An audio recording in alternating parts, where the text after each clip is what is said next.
गरीब माँ और 5 बेटियों का गाजर घर।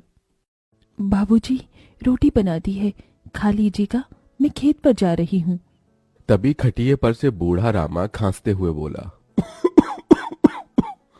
अरे बहू, ये ले, मेरी शॉल लेती जा, बाहर बड़ी ठंड पड़ रही है। नहीं बाबूजी, इसकी जरूरत आपको ज्यादा है, क्योंकि घर में ओढ़ने को एक भी कंबल नहीं। माँ, आज हम तीनों भी आपके साथ चलेंगे खेत पर बच्चों, तुम्हारे पास स्वेटर भी नहीं, सर्दी लग जाएगी। माँ, जल्दी तो आपको गुलिया दीदी और तानी दीदी को भी लगेगी। अगर हम जब एक साथ मिलकर खेत पर काम करेंगे तो ज्यादा पैसे आएंगे और फिर हम कंबल खरीद लेंगे।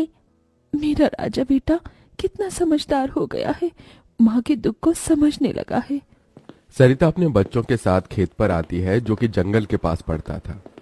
बच्चों, हमें आज के आज खेत जोतकर गाजर की फसल बोनी है। सरिता की चारों बिटिया और राजा भी कड़ी मेहनत से बंजर खेत को जोतते हैं और फिर सब मिलकर खेती करते हैं। दिन बीतते हैं। एक रोज जब सरिता घर आती है तो वो अपने पति को घर में जुआ खेलते देखती है। अरे बिरजू, भूख लगी है। ये ले, दारू 2 घूंट मार ले। अरे खाली दारू, इसके साथ कुछ चखना मिल जाता तो मजा आ जाता। अरे देख बिरजू, तेरी लुगाई आ गई।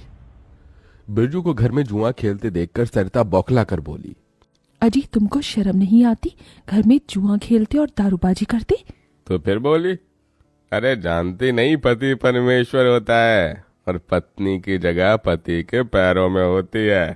चल जल्दी से मेरे लिए अंडा ऑमलेट बना और गरम रोटी भी।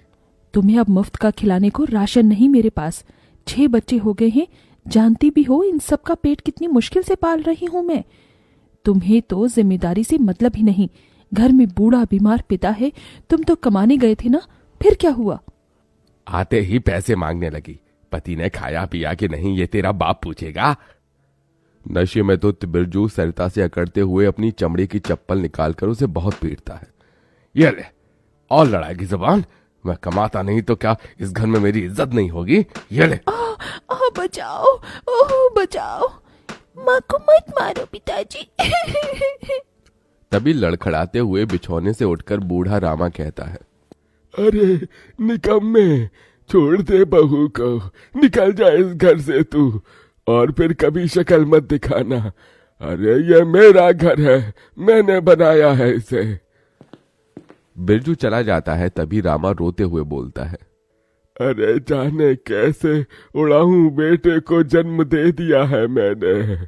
मेरे हाथों भारी गलती हो गई जो इसे तेरी शादी कराई। बहू माफ कर दे मुझे। पर उस 5 बेटियों की गरीब माँ का दुख इतना ही नहीं था कि एकदम से जोरदार तूफान उठा और झोपड़ी की छत हवा के झोंके से उखड़ कर गिर गई। हे भगवान, इतना भयंकर तूफान! तानी, गुड़िया, अंजू, तुम तीनों सोनी, राजा और मुनिया को लेके बाहर निकलो, मैं दादाजी को लेकर आती हूँ। उठिए बाबूजी। नहीं बहू, तू जा, मेरा समय आ गया है। तुझे उन 5 बच्चियों की सौगंध, तेरे बाद उन्हें देखने वाला कोई नहीं। जा बहू, जा। सरिता के बाहर निकलते ही पूरी झोपड़ी गिर जाती है। सरिता छाती पीट पीट कर रोने लगती है। बाबूजी। अरे कैसा निर्दयी है रे तू ऊपर वाले! क्या मिला आखिर, क्या मिला तुझे मेरा घर उजाड़ कर? तू खुद तो अपने घर में सो रहा है और मेरी 5 बेटियों को बेघर कर दिया। जवाब दे, तू बोलता क्यों नहीं?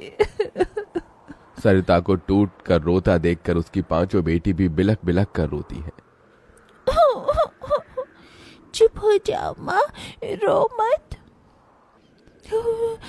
माँ, मुझे जल्दी ठंड लगती है। हे भगवान, इतनी बर्फ गिर रही है, मुझे इस ठंड से अपने बच्चों को बचाना होगा। सरिता सबका दरवाजा खटखटाती है, मगर कोई भी मुसीबत में उसकी मदद नहीं करता। हार कर वो अपने जंगल वाले गाजर के खेत में आ जाती है और सब रात भर ठंड से कांपते ठिठुरते हुए बीतती है। माँ, बहुत भूख लगी है। हाँ माँ, मुझे भी भूख लगी है। तभी सरिता की सबसे बड़ी बेटी तानी खेत में देखती है जहां लाल लाल गाजर उगे थे। देखो माँ, हमारे खेत में तो गाजर तैयार हो गए हैं। फिर तानी अपने सभी भाई बहनों को गाजर तोड़ कर देती है। ये लो मेरी बहनों, गाजर खा लो। अपनी बेटियों को ठंड में ऐसे देख उस गरीब माँ का मन अपार दुख से भर जाता है। अपनी इस गरीब लाचार माँ को माफ कर देना बच्चों, तुम्हें ये ठंड भोगना पड़ रहा है। तभी एकदम से दिन का माहौल रात सा हो जाता है और तेजी से बर्फ गिरने लगती है। बाप रे बाप, एकदम से इतनी ठंड, ऐसी तो बिना घर के हम बच नहीं पाएंगे। तभी सरिता अपना आंचल उन पर उड़ाती है, मगर बच्चे थरथरा उठते हैं कि एकदम से गुड़िया कहती है, माँ, तानी दीदी, हम अपना घर बना सकते हैं। मगर कैसे बिटिया, हमारे पास पैसे भी तो नहीं।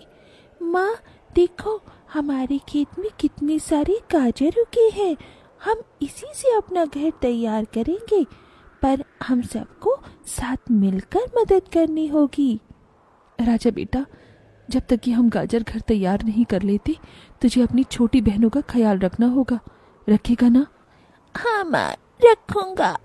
सरिता आग जलाकर अपने दोनों सबसे छोटे बच्चों को उसके पास बिठा देती है और खुद अपनी चारों बेटियों के साथ उस भयंकर ठंड में गाजर घर बनाने लगती है। अंजू, सोनी, गुड़िया, तुम दोनों मुझे और तानी दीदी को गाजर तोड़ तोड़ कर दो, हम घर बनाते हैं। ठीक है माँ। गरीब माँ बेटियां मिलकर गाजर घर बनाती हैं, मगर घर एकदम से ढह जाता है, जिससे सरिता दुखी हो जाती है। कितनी मेहनत से ये गाजर घर बनाया था हमने, मगर सारी मेहनत बेकार चली गई। तभी चारों बेटियां रोते हुए गाकर अपनी माँ को हिम्मत देती हैं। जिंदगी की यही रीत है, हार के बाद ही जीत है। थोड़े आंसू है, थोड़ी हंसी, आज गम है तो कल है खुशी। जिंदगी की यही रीत है, हार के बाद ही जीत है। मेरी बच्चियों। रोते हुए सरिता अपनी बेटी को गले से लगा लेती है। वो फिर कोशिश करते हैं, कई बार उनका गाजर घर बिगड़ता है। तभी गुड़िया कहती है, माँ, अगर हम अपना गाजर घर मजबूत बनाने के लिए पहले लकड़ी फट्टे से ढांचा बना लें, तो फिर हमारा गाजर घर नहीं गिरेगा। सब ऐसा ही करते हैं, जिससे उस बार उनका गाजर का घर मजबूत बन जाता है। सरिता अपनी पांचों बेटियों और बेटे के साथ घर के अंदर आती है। तब जाकर उनके शरीर को गर्माहट महसूस होती है। अरे वाह माँ, दीदी, आप सबने कितना सुंदर गाजर घर बनाया है, और ये कितना गर्म भी है। तभी सरिता अपने बेटे बेटियों का मुंह देखती है। सबकी आंखों में भूख थी। मैं जानती हूँ तुम सबको भूख लगी है ना। अपनी माँ को एक दिन दे दो, मैं कल काम ढूंढ लूंगी। ठीक है, आज हम ये गाजर खाकर सो लेंगे। आप भी खा लो ना माँ, आपने 2 दिन से कुछ नहीं खाया। सोनी अपने नन्हे हाथों से अपनी गरीब माँ को गाजर खिलाती है। अगले दिन सरिता ठंड में इधर से उधर काम ढूंढने भटकती रहती है, मगर कोई उसे काम नहीं देता। इधर अब उसके खेत के गाजर भी खत्म हो गए थे, जिससे उसकी बेटियां भूखी थी और उसकी दुधमुही बेटी भूख से रोई जा रही थी। माँ, मुन्ना को भूख लगी है, उसे खाना चाहिए। छोटे बच्चे खाना नहीं खाते राजा, इसे दूध पीना है। हे बसुरी बजैया, एक माँ की ममता की इतनी भी परीक्षा मत लो कि वो अपने बच्चे को दूध भी ना पिला सके। तभी सरिता को द्वार पर एक गाय के रंभाने की आवाज सुनाई दी। माँ, लगता है बाहर गाय आई है। सरिता अपनी बेटियों के साथ बाहर आकर देखती है तो गाय के थन से दूध की धारा बहे जा रही थी। इस गाय के थन में कितना दूध गिर रहा है।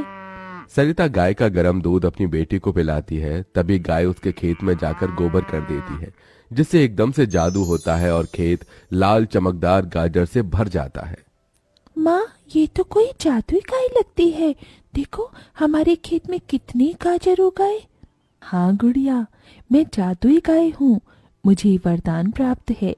जिस भी बंजर खेत में मैं गोबर करूंगी, वो फसल से भर जाएगी। मैं इससे पहले भी तुम्हारे खेत में आई थी।